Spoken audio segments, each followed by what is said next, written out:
With doing challenge runs in Dark Souls, Bloodborne, and even Lies of P, I figured it was about time I got to doing challenge runs in Nioh 2, and what better run to start off with than doing a single stat run. Which brings me here today to see if I can beat Nioh 2 while only leveling Dexterity. Also, make sure to like and subscribe if you want to see more crazy runs like these, or just like seeing me suffer. I also recently created a second channel, so if you would like to see the best moments and highlights from my streams, check out Arcane Light. I also have a VOD channel for those who just want the raw footage. With that said, let's get into the rules for this run. Rule number 1, I can only level Dexterity and no other stat.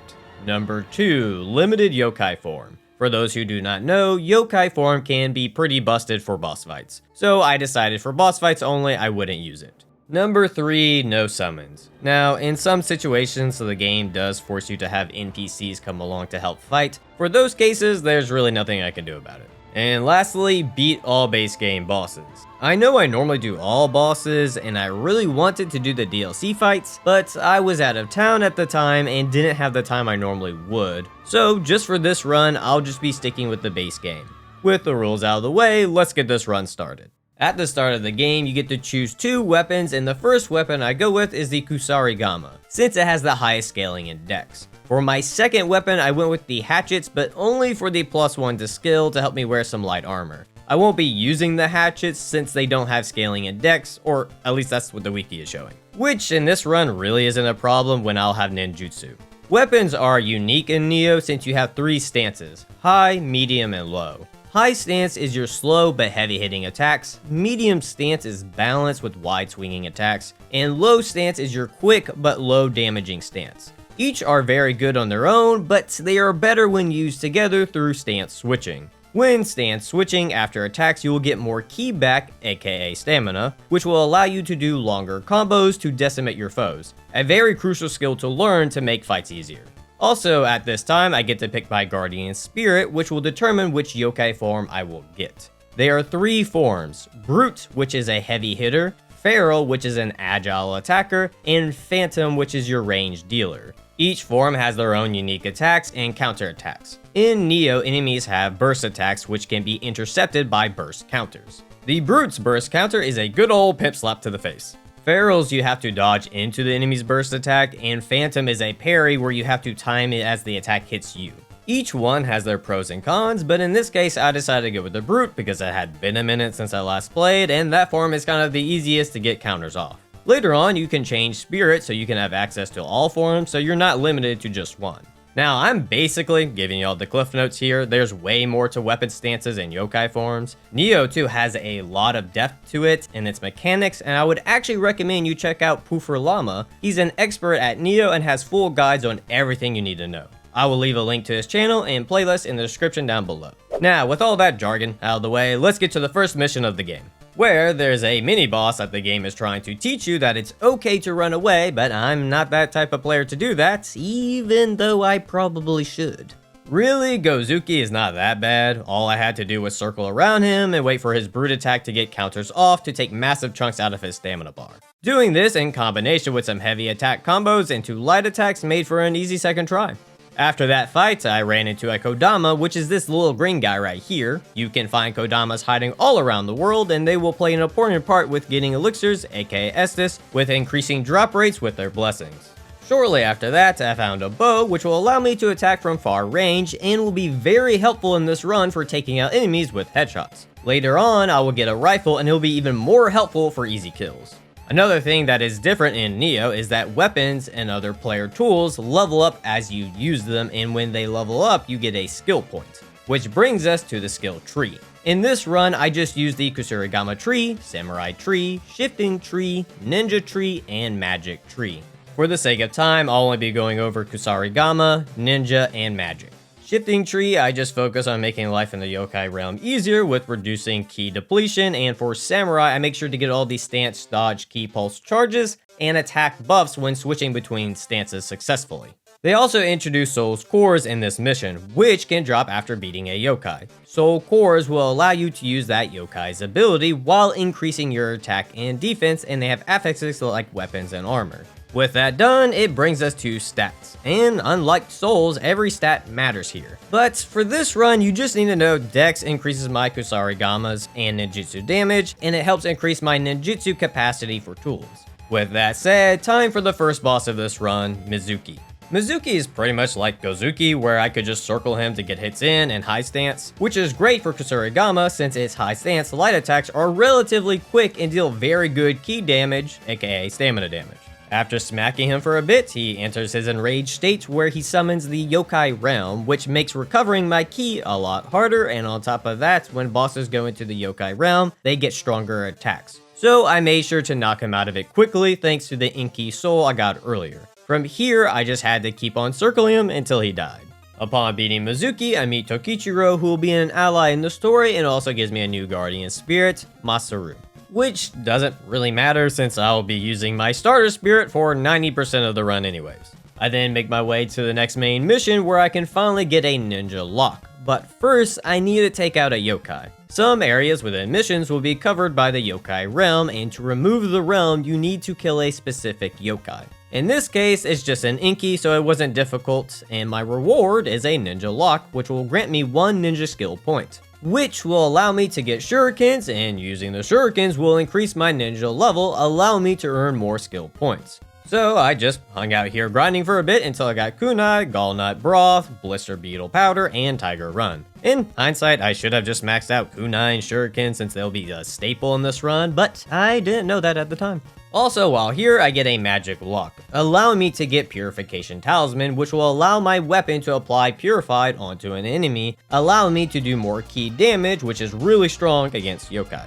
After that, I get my dex up to 22 and equip some shinobi armor that I got. The great thing about shinobi armor is that it's light and each piece increases my ninjutsu power, allowing my ninja tools to do even more damage. So I'll be wearing this armor set the entire run. Alright, time to take on the second boss, Inara, where I learned kunai do some decent ki damage and realized I was going to have to use them the entire run. I also tried out the blister beetle powder, but it didn't really do its job of poisoning the boss. Shortly after trying to poison my way to victory, I died. So, on round 2, I decided to have the boss attack the pillars with a bucket of water on it to apply the saturated effect, and after that, I applied purified effect with the Kusarigama. By doing this, it will add a third effect called Confusion, which will make the boss take 50% more damage. It's just a shame that it doesn't last that long, and I was too busy having to heal to benefit from the debuff. So here comes the kicker. When I started the run, I was allowing yokai form, as you can see here. The reason the rule got put in place was because how easy it made this fight. The yokai form helped me take off more than half the boss's HP. So after that, I just had to use my ninja tools, apply some water on him, and then smack him with my ball and chain to finish him off. After seeing this, I knew I needed to handicap myself, or most of my wins would be thanks to the yokai form. After cheating my way to victory, I meet a feisty Mamacita who has a weirdly attractive jellyfish.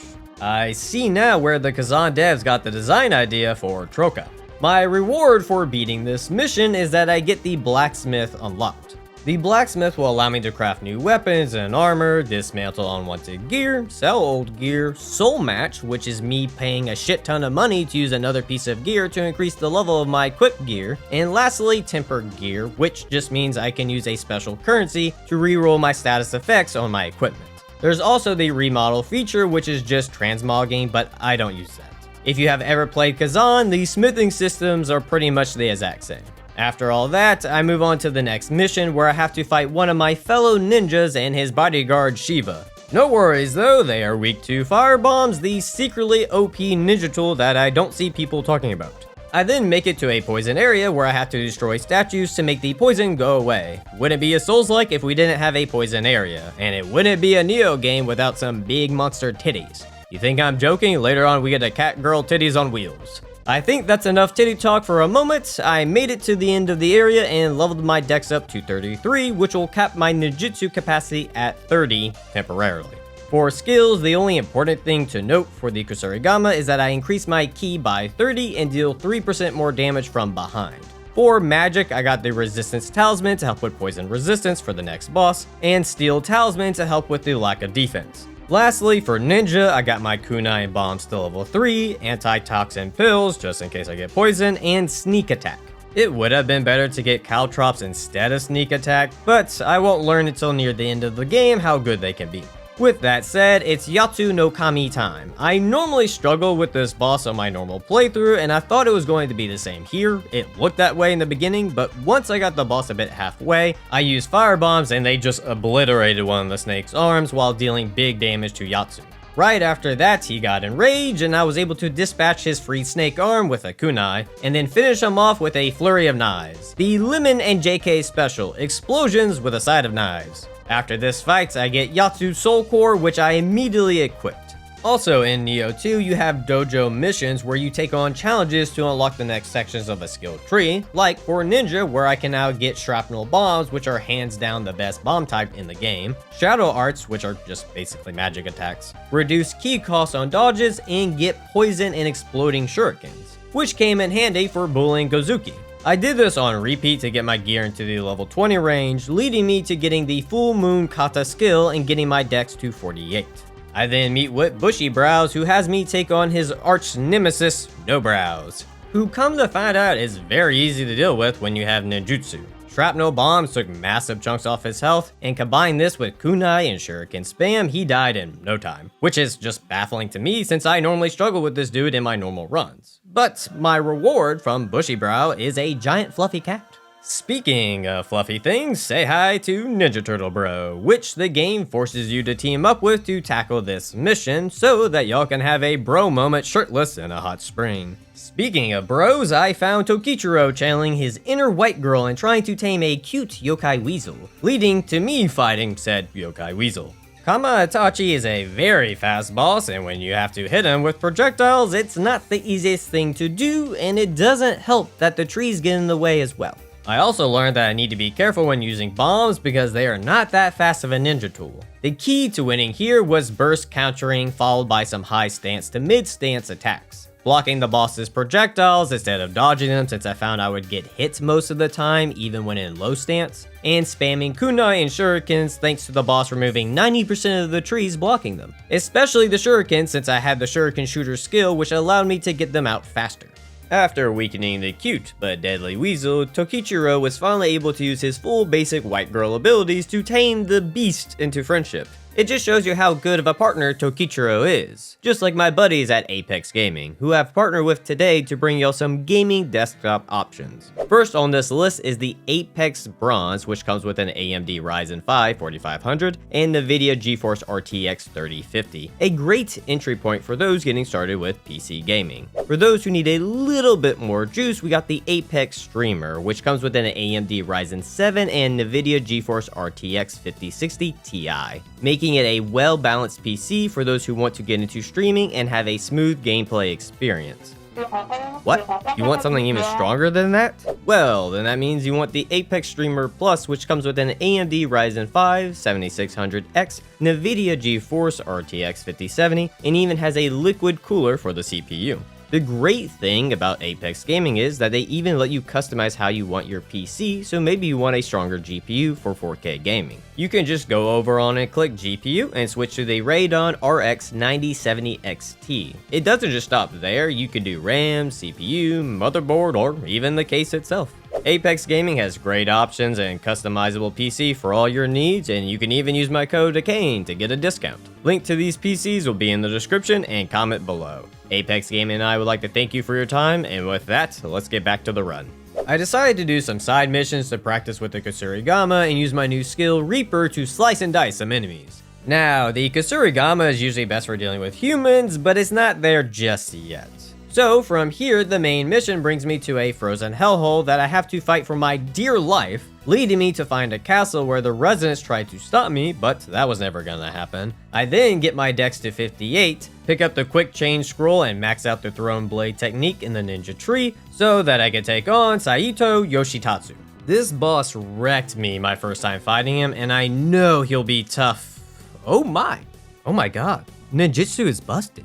After figuring out the Konami code for Nioh 2, I also found out Saito is my twin. No clue why, nor do I have a clue what's going on in the story. Also, fun fact, this is the furthest I have gotten in my other runs. I had over 50 hours in the game, I just kept restarting over and playing through the game with a new weapon because I was just enjoying it so much. I know the game is designed around you just having one character using all the weapons, but I like learning weapons from the start, so from here on out, I'll have no clue what's coming. Like entering a dark forest where a giant owl yokai resides that will send heat-seeking ghost missiles at you, and this fucked up mutated thing that reminds me a lot of the corrupted creations from Kazan. But back to the giant owl. Tatarimokke is kind of a gimmick boss, so before he's enraged, you can just fight him normally, but once maddened, he will summon these red orbs that will launch ghost missiles at you. And the only way to really damage them is by hitting them with Purify, which you can get for some barrels in the area. Sadly, I didn't figure this out until my second attempt, but that didn't matter because the mofo two-shotted me.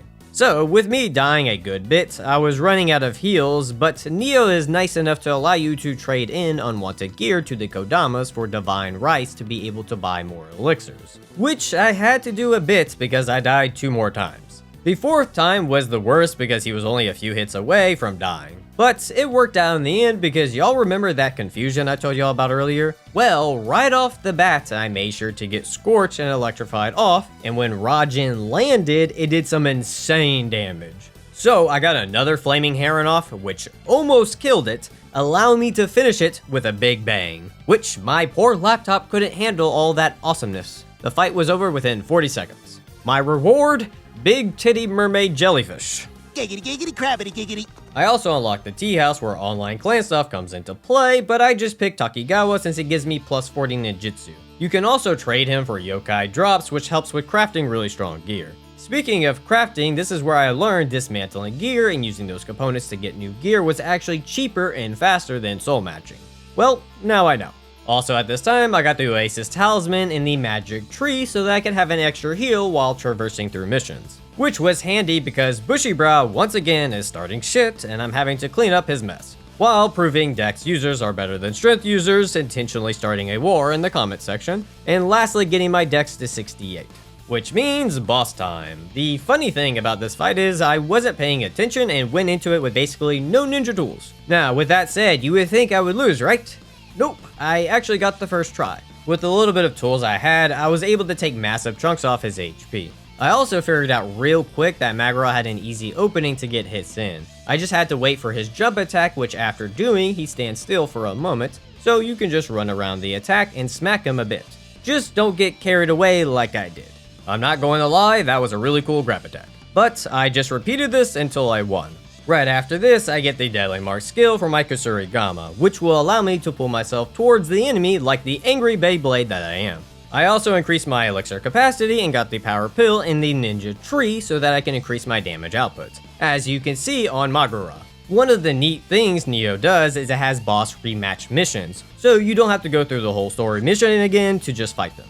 Through doing some side content, I got the Whirlwind skill, which is a wide swinging attack that is great for enemies running at you or dealing with hordes of enemies around you. A quick tip for those who might be getting into Nioh, make sure to use your bows and rifles. They help a lot with one-shotting enemies or just stunning them for a quick final blow. And make sure to max out the Bowmaster and Matchlock Master to help with those easy one-shot kills. Once done sniping some samurai, I struggled to solve a puzzle longer than I should have to take on Nagamasa, who proved to be a bit of a challenge since he blocks majority of my ninja tools and likes to grab me and style on me to death. So at this point, I had acquired the Enhanced Shrapnel Bomb, thinking it was going to decimate bosses, and to my disappointment, it never did. Granted, it probably would have if the boss wasn't defending, but I did try it on some later bosses and it never really landed because of how slow the toss is. So for this run, I just stuck with regular Shrapnel Bombs. I almost had Nagamasa in the second round, but I just wasn't on my A game and got killed right near the end,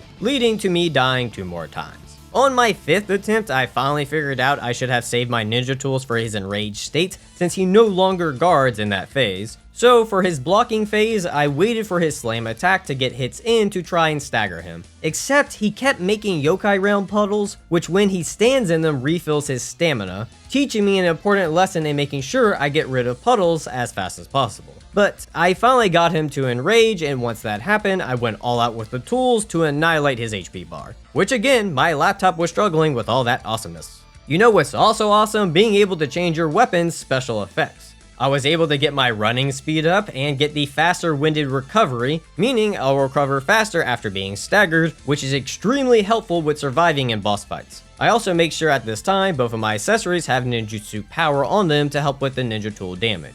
Mr. Yokai Rat here is a good example of that. So, as mentioned earlier, Nioh 2 has side missions with bosses. The thing is, there's a lot of them and some of the bosses aren't even listed on the wiki. For example, Saito Toshimitsu and Gamo. Now, I did do all the side bosses, I think anyways, but the majority of the side bosses are just humans, leading to a pretty repetitive trend, especially when I get foot sweep, which I'll talk about in a second.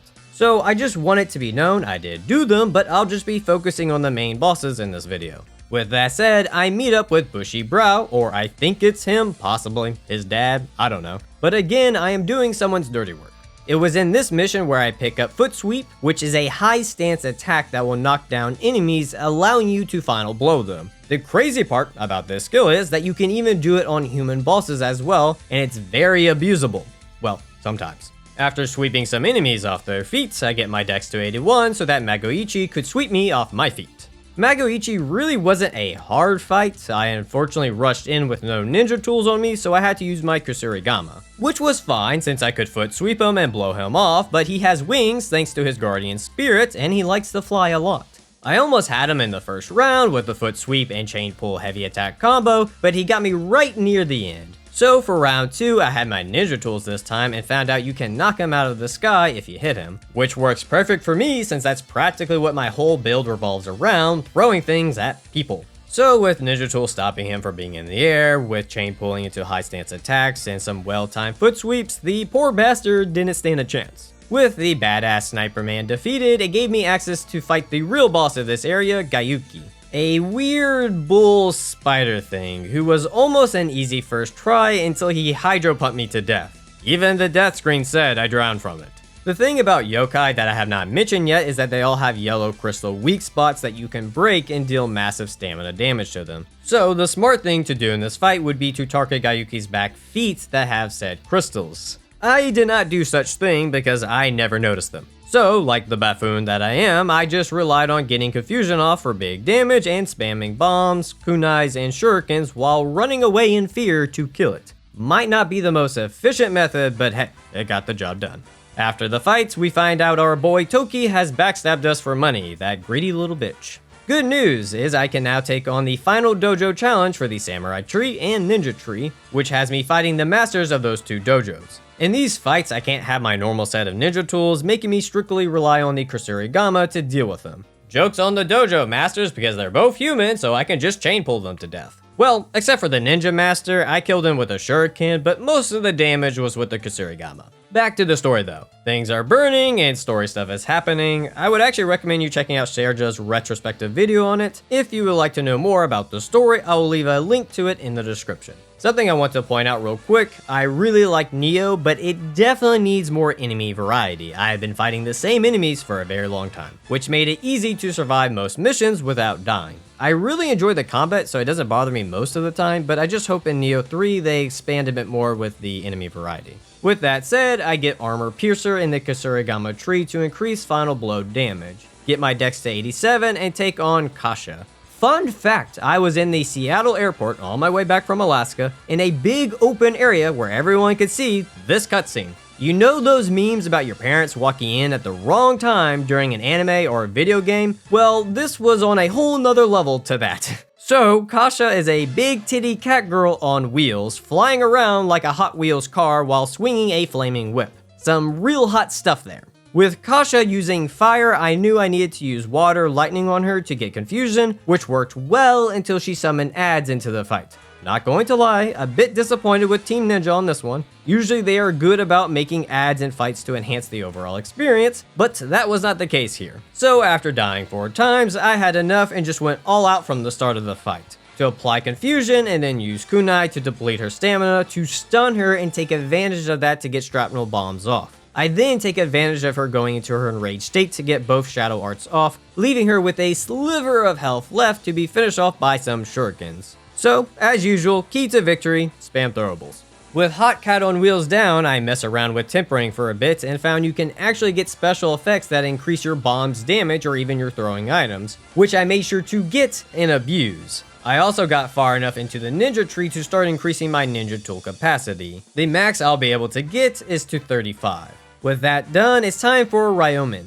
And from the looks of him, this isn't going to be an easy win. I stand corrected. He too is super weak to running away and throwing things. After this fight, Toki officially betrays us and we escape the ambush to fight another day, where I then meet Hanzo, who has a cat clock, and is kind enough to share his spirit guardian, Nikomata, which is the best spirit for this run since it will increase my throwing weapon damage by 5%. Sadly, I didn't realize this at the time and won't equip him until later, but on a quick side note, this is my favorite basic yokai in the game. He's super cool looking and I just wanted to show him off. With that, it's time for Toshi, who I'll just chain and pull real quick and... oh no.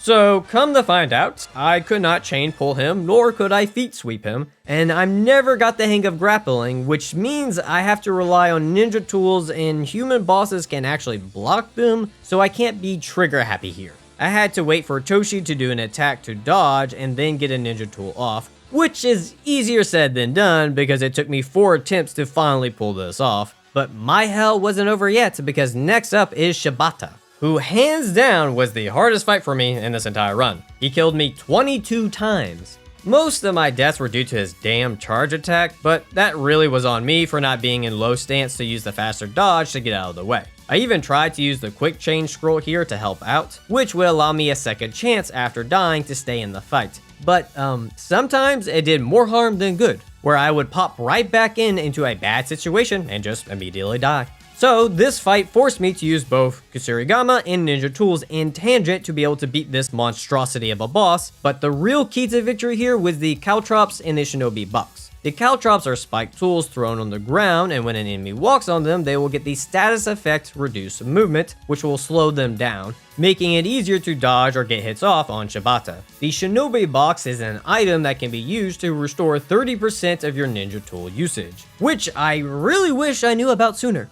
So, with finally using these two things, I was finally able to take him down, and my reward for this was learning that green nodes in the skill tree can be equipped to your weapon skills you have learned, like giving a skill damage boost based on your dexterity stat. So essentially, I have been handicapping myself for some time now. Well, that's what I get for not reading. After that reading blunder, I fought the Kusarigama master, but I had already figured out the ultimate technique of chain pulling, foot sweeping into final blow, so it really wasn't much of a fight. But thanks to winning this fight, I can get the Mystic Arch Shooting Star, which will increase my ki and attack damage of the metal weight on my weapon. But let's say you're focusing on skills like Reaper, where it uses the sickle more, you could go with the Mystic Art Waxing Crescent, which increases your attack and ki damage with the sickle. Nioh 2 gives you so many options for builds that like 5 other people can be using the same weapon as you and each one of you are using it differently than the other. It's just crazy the amount of build variety that they offer. With that said, I finally equipped Nikomata, which will change my yokai form to feral.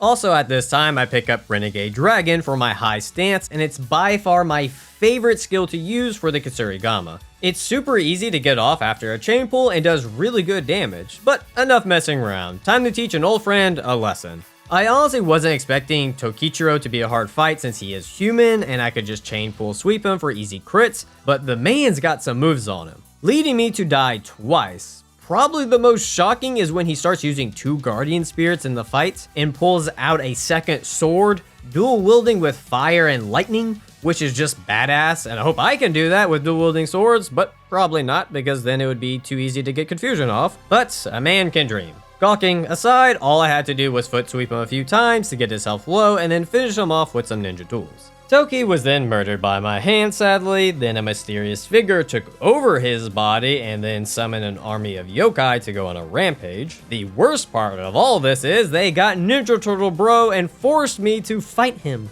Damn it, man, we've bathed together. Does that not mean anything to you? Jokingness aside, this fight went from easy to oh my god I might die to I feel like a goddamn badass jumping over his yokai attack with my own yokai attack, leading to a satisfying victory. So many emotions within a 40-second time period. My reward for beating Ninja Turtle Bro is that I finally maxed out Dex to 99, putting my ninjutsu power at 646. So I had no need to fight anything at this point, so I used the Tiger Running Scroll to increase my running speed and zip past everyone to get to the next boss, who killed me within 10 seconds. No joke, this boss could one-shot me with majority of his attacks, causing me to die 5 times. But once I figured out the gimmick was just breaking both of his hands partially instead of just focusing on just one, I was able to final blow him 3 times to finish off this fight. I have to give it to Team Ninja for this one. Even though this is a gimmick fight, it's better than FromSoft's gimmick fights. Right after this, I got to fight Hanzo to prove that I'm a true ninja, and after beating him, I can get the Concealment Mystic Art in the Ninja Tree, which will increase my range, weapons, and throwing item damage.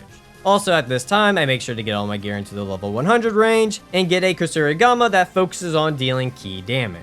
With now having everything set for this run, time for some bosses, and first up is Shuten Doji the Drunk. So I once again made the mistake of going into a fight with partially no ninja tools, and Doji can almost one-shot me. Now, I could have used my shinobi box to get some of my tools back, but with how rare the item is, I didn't want to waste them, so I found another solution. I remembered that bows can shoot purified arrows, meaning I can get purified off and then attack with a Kusurigama to destroy his stamina bar to get final blows off, allowing me to get his health low enough for me to feel comfortable to use the shinobi box to then get confusion off, to then weaken him some more with bombs and throwing knives, to then finish the fight with the bow. Every now and then, my monkey brain has some good ideas. Once done with Dogecoin, I find Toki, who summons a furry house to fight me, who's pretty much like the last gimmick boss, but instead of yellow rocks to break, you just need to poke some furry eyeballs, and with my build revolving around range, it really wasn't too hard to take them out, allowing me to wail on her HP bar. And when she only had a little bit of HP left, I took a gamble and shot the eye on the house, and sure enough, it did damage to her, allowing me to kill her.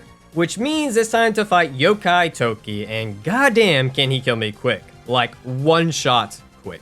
So on round 3, I channeled my inner monkey and started shit throwing to stun him, to get some hits off with the Kusurigama, and then realized shit bombs was the way to go. Lemon would be so proud. Oh wait, I'm not done yet. Yokai man that possessed Toki now wants to fight, and this man knows the Shadow Clone no Jutsu. I didn't know this man was from the Leaf Village. As long as he doesn't know this sexy jutsu, I should be fine.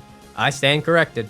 Yokai man only got me once after that first try. I started rotating in yokai attacks with the tools, which helped lower his HP faster. So when he did the Shadow Clone Jutsu, I just needed to hit him with a bomb to finish him off. Or maybe not. Oh, come to find out, if you hit his clone, it also damages him. Or at least I think that's what's happening there with the bomb hitting both of them. Either way, Koji died quickly after that, leading me to sealing myself away, for story reasons, for the main character from the last game, William, to find me and then forced to fight me because I have been possessed. Sadly, for William, I have ninja tools, so I win. Except story-wise, William kicks my butt, and then we team up together to be the ultimate dynamic duo. The chick is just third-wheeling here, she ain't getting in the way of this bromance. Speaking of bromances, Koji is trying to possess Toki again, but I wasn't going to allow that, bringing us to the final boss fight of this run, Otakimaru, who uses all 3 of the yokai forms to fight you, and near the end of the fight fuses all 3 of them together for his true form. Hands down the most fun boss in this entire run. Most bosses, as y'all know, were trivialized due to ninja tools, except for like a select few. Otakimaru here forced me to use both ninja tools, yokai attacks, and the Kusurigama to beat him. The trickiest part was dealing with the first phase. Feral form is the one he starts in, and probably the hardest one for me to get hits off due to it being very agile. To deal with feral form, I would use kunai to lower his stamina a bit, but more importantly build anima so that I could get Inki off to deal permanent damage to his stamina bar. I would then wait for a burst counter moment to then go full barrage with the Kusurigama, trying to pressure the boss to a breaking point, which it did, leading him to enrage, and after enraging, he'll start to change forms, making it very easy for me to get tools off and burst counters, to the point I could get a final blow, forcing him into his final form. From here, I'll just let the fight play out because it was just a crazy one near the end. Enjoy.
Talk about a nail biter right there near the end. I almost shit my pants with how close it got, but hey, a win is a win, and that, ladies and gents, brings Nioh 2 Dexterity Only to an end.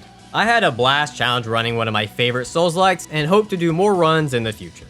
With all that said, if you enjoyed this video and would like to see more like it, hit that subscribe button. At this time, I would also like to thank my channel supporters. If you too would like to support the channel or have your name in the video, you can click the Patreon link in the description or click the YouTube join button. I also from time to time stream my runs, so you can catch me streaming on YouTube or over on Twitch at Apex Gaming. I want to thank you all for watching, and until next time, take care.